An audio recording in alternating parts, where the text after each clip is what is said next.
Hi everyone, and welcome to Ask Christa. I'm Christa Demo, and my show is a free resource to help people get through common day-to-day issues at work. In each episode, I answer a listener question about business challenges and workplace issues, and you know how it helps to like and subscribe. And I thank you for the support. This is episode 76 in season 7, which continues our focus on dealing with bad bosses. Remember, all my episodes offer additional resources too, so check them out in the show notes. Today's episode is what to do when your manager shops for answers. And by that I mean he asks experts for support in making decisions, and if he doesn't like what he hears, he keeps going from person to person until someone gives him the opinion, number, or client readout he seems to have wanted to hear all along. That is frustrating enough when it involves opinions, but becomes much more serious when this kind of behavior happens when there are facts involved too. Here's the listener question. I'm having a real problem with my manager and how he shops for answers. He'll ask for our opinions as experts, and if he doesn't like it, he goes to the next, and the next, and the next person until someone says what he wants to hear. We no longer provide our opinion, or several of us give a really light answer knowing it won't matter if it's not what he wants to hear. But the real problem is he does the same thing when we provide irrefutable facts, also as experts. He'll ask about certain numbers and will shop around until he hears the number he wants, whether it's accurate or not. He'll ask about clients and will shop around and eventually talk to people who may have only been on one client call. It doesn't matter that they've barely interfaced with the client. They will become the source of his information and he'll stick with it. There are times when it feels unethical. What do I do? Help. This is a very real problem, and I'm sure many of you have experienced it. I have too. And I want to say that up front because behavior like this can get minimized as, well, he's just being thorough, or he just likes multiple perspectives. And no, that's not what's going on. There's a difference between gathering input versus shopping for validation. A good manager asks questions to understand reality more clearly. A bad manager asks questions until reality becomes whatever he prefers and whatever's in his head. When a manager keeps asking until he hears the preferred answer, he's not leading a fair decision-making process. And when it comes to shopping for answers, that's exactly what your manager is doing. It's about finding the information he wants so he can make the decision he wants to make. It's a type of bias conditioning, which is a real term, where he's engaging in confirmation seeking, another real term. This is what I think it should be, so that's what I'm going to look for. He wants agreement more than accuracy. And once a team figures that out, people stop bringing their best thinking. They either go quiet or soften their answers or start guessing that what the manager wants to hear, or they'll avoid problem solving if it involves their manager's need for approval in order to get the solution and move forward. And that's all terrible for a business. There are at least 4 problems packed into this dynamic. First, it punishes expertise. If a subject matter expert learns that accuracy loses to preference, they stop doing the full work of analysis and start protecting themselves instead. That is how organizations end up with shallow advice and hidden frustration that nobody talks about.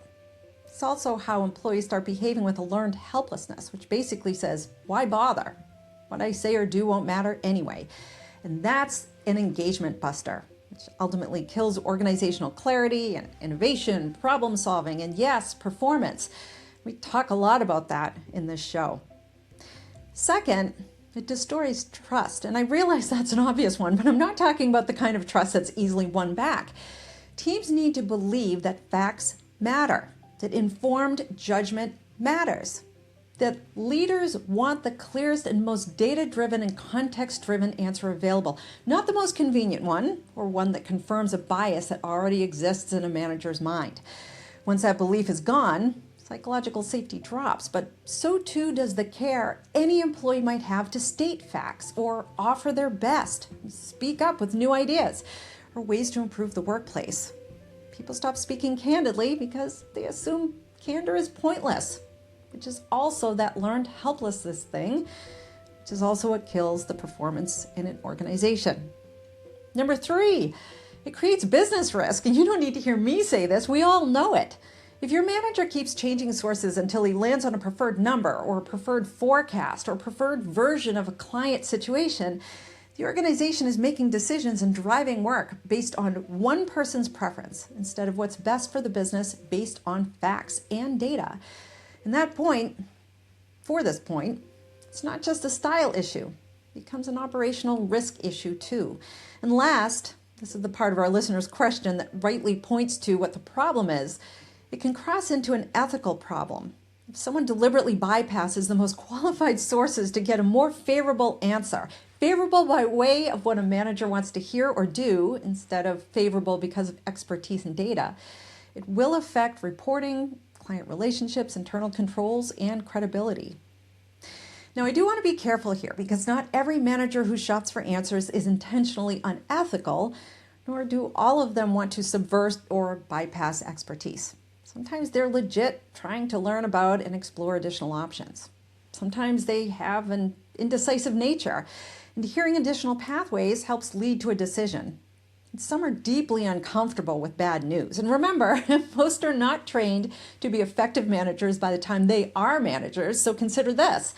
Many times your boss has a terrible boss they report to, who may be the type to ask a million questions instead of trust that the right answer is coming up because it's been properly vetted.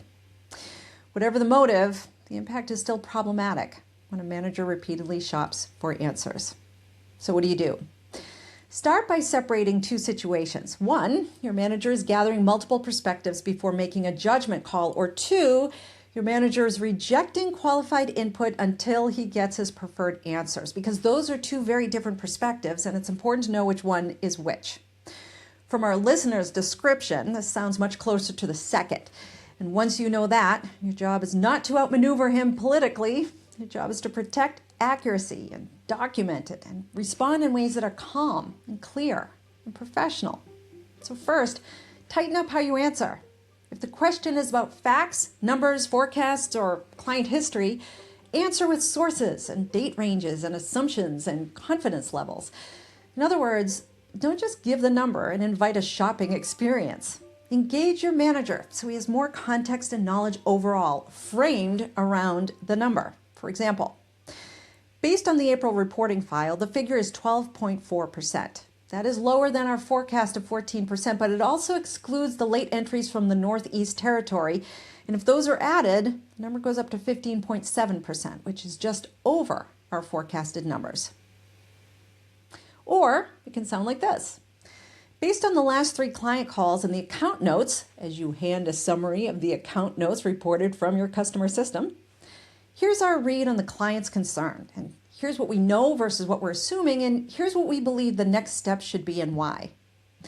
That kind of answer provides enough detail such that any manager shopping for additional answers will be hard-pressed to find an answer they prefer, and instead be in a position to perhaps ask different questions that could make them not only more relevant, but also more pointed and supportive for the team and the client. Second thing you do, well, if you're noticing a pattern and your manager comes back to you after shopping around, stay open and focus less on feeling that your manager is shopping outside of expertise and more on offering clarity about what your manager has found. For example, you can say, okay, I appreciate the additional perspective. I want to be careful that we distinguish from our verified data based on all the client notes and the most recent numbers. So I'll follow up with the person you just spoke with so we can match our data and be sure that we're both consistent and accurate.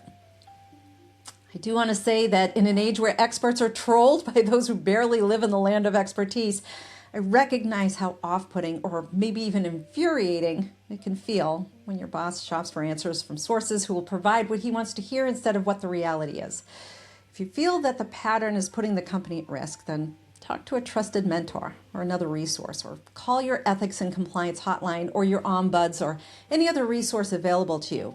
And of course, if you're in a position to move on from your manager or the company, that's an option too. For your resources located in the show notes, I'm including 4 that focus on different aspects of this episode. First is a research review in Frontiers in Psychology on Cognitive Biases and Professional Decision-Making, written by Vincent Berthet and published in January 2022.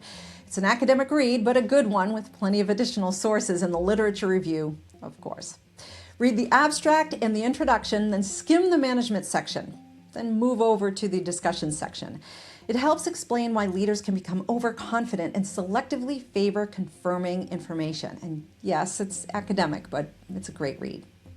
Next up is the classic Harvard Business Review piece, The Hidden Traps in Decision Making, from 1998 and still relevant. It offers a straightforward discussion of confirmation bias when it comes to those seeking an answer they prefer over the ones they may not like. Remember, you can sign up for a free subscription to HBR and you'll receive limited access to various articles each month.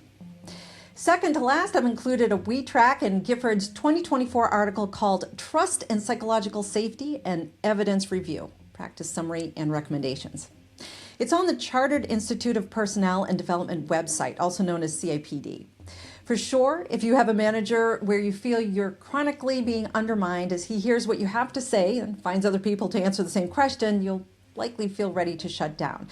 The review I'm offering discusses how people in those circumstances are taught to hold back instead of speaking up. And last, I offered a Google search result so that you can start looking around for some of the things that might be helpful to you.